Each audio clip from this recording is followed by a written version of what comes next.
A pregação do Evangelho do nosso Senhor Jesus Cristo sempre encontrou muita resistência. É verdade, desde o início até os dias atuais.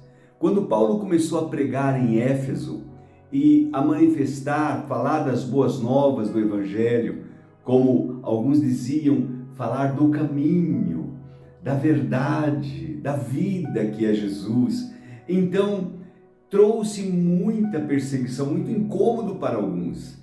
Veja, termina o livro de Éfeso em grande confusão, termina o livro, o capítulo 19, falando de Éfeso, em grande confusão. Diz assim o versículo de número 23, naquele tempo houve um grande tumulto por causa do caminho, tá vendo?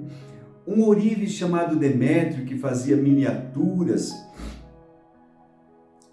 de prata do templo de Ártemis e que dava muito lucro aos artífices, reuniu-os com os trabalhadores desta profissão e disse: Senhores, vocês sabem que temos uma boa fonte de lucro nesta atividade e estão vendo e ouvindo como esse indivíduo Paulo está convencendo e desviando grande número de pessoas aqui em Éfeso. É verdade.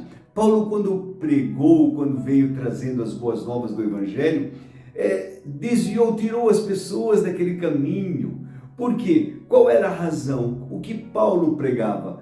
Paulo dizia que deuses não são aqueles feitos por mãos humanas. Não, e eles então ficavam incomodados porque eles sabiam que eles tiravam o seu lucro, a sua renda, justamente daquilo. Vocês sabem, aqui no Brasil, há cidades que vivem disso. A economia gira em torno de fazer ídolos, de fazer imagens, de proclamar a divindade de imagens que na verdade não são nada.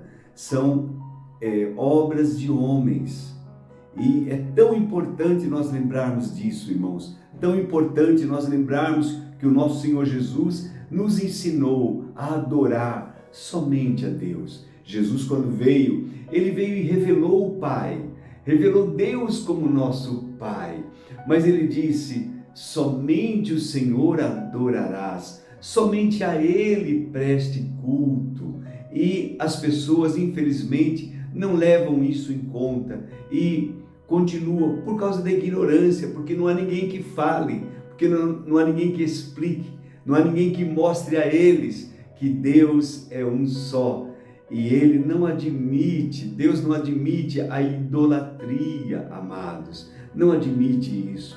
O caminho é um só, a porta é uma só. Então nós temos que estar atentos para isso.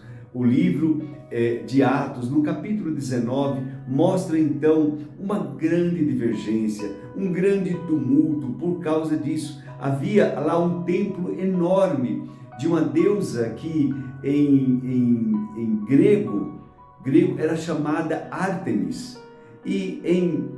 Tomara que eu não faça confusão, porque eu não guardo muito bem essas coisas. Eu sei que em grego Ártemis e em romano era deusa Diana, a Diana dos Efésios. E então o que acontecia? Eles adoravam, tiravam lucro daquilo. A cidade girava em torno dessa idolatria, desse entendimento. E quando o apóstolo Paulo ele veio anunciando que Jesus Cristo é o caminho, que Jesus Cristo é a verdade, que Jesus Cristo é a vida, que Jesus ressuscitou dos mortos, que Ele vive e aquele que crê nele terá a vida eterna. É esse Deus que nós anunciamos. Continuamos a falar do mesmo Senhor Jesus. É evidente que isso trouxe então um grande incômodo àqueles que viviam disso, que faziam do comércio, que o seu comércio era exatamente esse.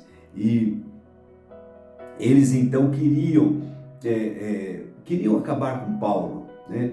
Alguns amigos de Paulo, diz o versículo 31, dentre as autoridades da província, chegaram a mandar-lhe um recado pedindo-lhes que não se arriscasse, não parasse ele falar, não fosse ao teatro. A assembleia estava em grande confusão. Uns gritavam uma coisa, outros gritavam outra coisa, e a maior parte do povo nem sabia por que estava ali. Esta é uma realidade.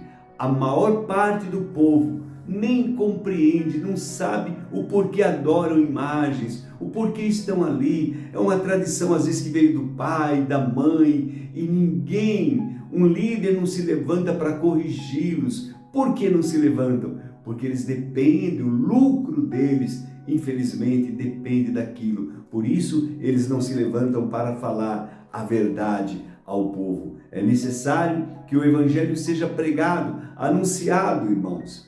E eles se levantaram, fizeram um grande motim contra Paulo, mas não conseguiram parar a obra de Deus. Nós sabemos que ali em Éfeso, uma grande igreja nasceu, um povo que serve a Deus. E quando nós lemos aquela carta que Paulo escreveu a Éfeso, que alegria podemos ver aquilo.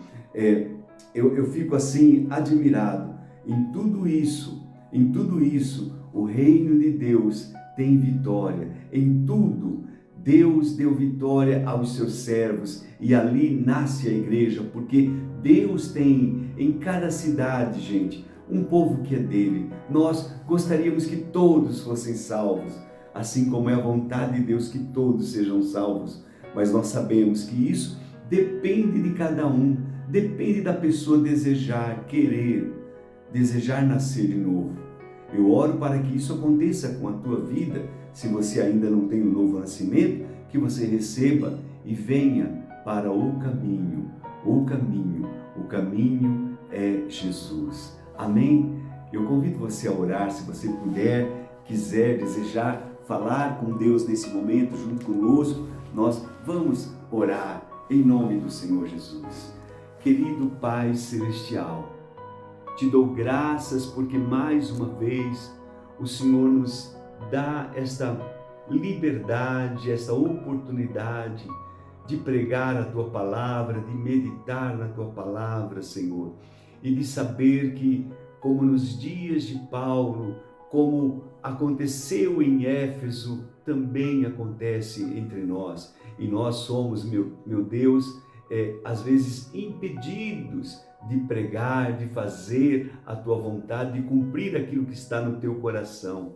E nós te pedimos, ajuda-nos, Papai, ajuda-nos a sermos valentes, corajosos e a pregarmos a Tua Palavra e irmos em frente, meu Deus, conquistando alguns para a glória do Teu nome. Senhor, eu te peço isso, peço que o Senhor nos dê condições, meu Pai, nos dê a ousadia para pregarmos Tua Palavra, Senhor. Em nome de Jesus, Papai, eu sei que o Teu Evangelho é o poder de Deus para a salvação de todo aquele que nele crê. Então, meu Deus, em nome de Jesus, ajuda-nos a pregar, a fazer valer esta palavra, para que muitos se voltem para o caminho que é Jesus. Eu te peço a Tua bênção, peço, meu Deus, que o Senhor visite aqueles que hoje sofrem, que choram, aqueles que estão em dificuldades. Que a Tua mão seja sobre eles. Eu clamo e já te agradeço, porque eu sei que assim será, em nome do Senhor Jesus. Amém e amém. Que Deus te abençoe muito, que a tua vida seja transformada e mudada. Lembre-se, caminho é um só, Jesus. Verdade é uma só, Jesus. A sua palavra é a verdade. A vida está em Jesus. Então, não se esqueça disso e volte-se para o Senhor Jesus hoje. Em nome de Jesus, que Deus te abençoe muito.